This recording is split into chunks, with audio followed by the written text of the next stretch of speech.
নমস্কার বন্ধুরা, সুপর্ণা হিজিবি রান্নার চ্যানেলে আপনাদের সকলকে স্বাগত জানাই। আমি সুপর্ণা। আজকে আবার নিয়ে চলে এসেছি একটি নতুন রেসিপি। আজকে আমি করে দেখাবো মাছের মাথা দিয়ে ঝিঙে রেসিপি। তো দেখতে থাকুন, সঙ্গে থাকুন। ঝিঙে রেসিপিটি বানানোর জন্য আমি এখানে ঝিঙেগুলোকে ছোটো ছোটো আকারে কেটে নিয়েছি এবং এতে দেওয়ার জন্য কিছু লঙ্কা চিড়ে নিয়েছি। মাছের মাথা দিয়ে যেহেতু আমি এই রেসিপিটা বানাবো, তাই মাছের মাথাগুলিকে আমি নুন হলুদ মাখিয়ে কড়াইয়ে ভেজে নেব।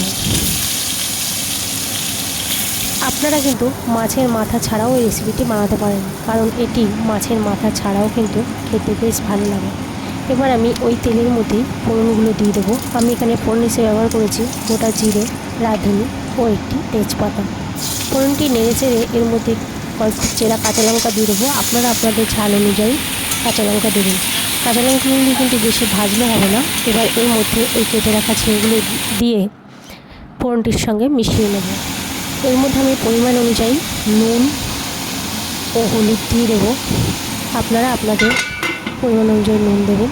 তো এরপর আমি এটাকে ঢাকা দিয়ে দেবো। সে কিন্তু সেদ্ধ হতে বেশি সময় লাগে না, তাই আমি একটু ঢাকা দিয়ে ঢাকনাটা তুলে নিয়েছি।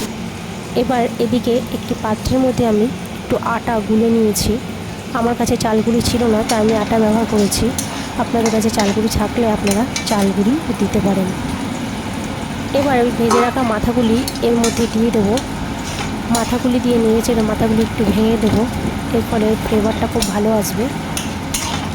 মাথাগুলি দিয়ে নেড়েচেড়ে ওই গুলে রাখা আটার গোলাটি এর মধ্যে দিয়ে দেবো। এর ফলে ঝিঙেগুলো ছাড়া ছাড়া হবে না, একটু থকথকে ভাব আসবে।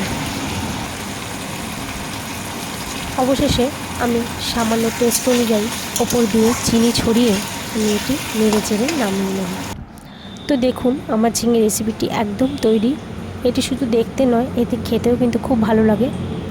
এই রেসিপিটিতে একটু কিন্তু কোনো মশলা প্রয়োজন হয় না, একমাত্র হলুদ ছাড়া। আপনারা একবার হলেও এই রেসিপিটি বাড়িতে আমার মতো করে একবার ট্রাই করে খেয়ে দেখবেন। এটি কিন্তু খেতে খুব ভালো লাগে। আমার ভিডিওটি যদি ভালো লেগে থাকে, লাইক, কমেন্ট, শেয়ার ও সাবস্ক্রাইব করবেন। সকলে ভালো থাকবেন। ধন্যবাদ সকলকে।